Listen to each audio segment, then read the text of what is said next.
MLA Padmarao వ్యాఖ్యలపై Secunderabad contested MLA అభ్యర్థి ఆడం సంతోష్ కుమార్ ఆగ్రహం వ్యక్తం చేశారు. పద్మారావు వాడిన భాష బాగలేదన్నారు. నియోజకవర్గంలో రౌడీయిజం చేస్తున్నారని మండిపడ్డారు. 2001లో కాంగ్రెస్ బీఫార్మ్ మీద కార్పొరేటర్గా గెలిచిన పద్మారావు ఈ రోజు కాంగ్రెస్ కార్యకర్తల బొక్కలు విరక్కొడతా అంటున్నాడని తీవ్ర స్థాయిలో ఫైర్ అయ్యారు.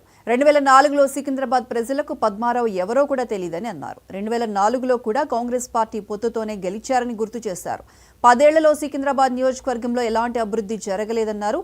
మైనార్టీలకు పద్మారావు ఏం చేశారో చెప్పాలని డిమాండ్ చేశారు. అసలు పద్మారావు అన్నకైనా ఎవరో తెలియదు సికింద్రాబాద్. మరి అటువంటిది ఈరోజు మరి మాటలు చెప్తారు.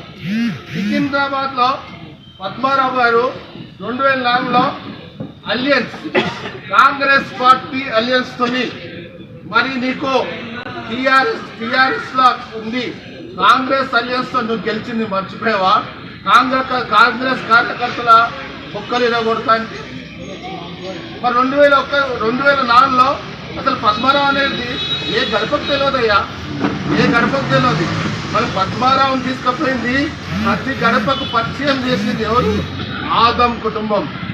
ఆదం కుటుంబము నేను నా సతీమణి కార్పొరేటర్ ఉండగా పద్మారావు గారిని ప్రతి గడప తీసుకెళ్లి పరిచయం చేసి మరి అలియన్స్ ఉంది కాబట్టి పద్మారావు గారిని గెలిపించుకోవాలి అనేది మరి ఆదం ఫ్యామిలీ మరి ఆ రోజు నీ గెలుపుకు మేము కృషి, లేకపోతే నువ్వు ఈరోజు సికింద్రాబాద్ ఎమ్మెల్యే కాలేవని నేను సవాలు విస్తున్నా.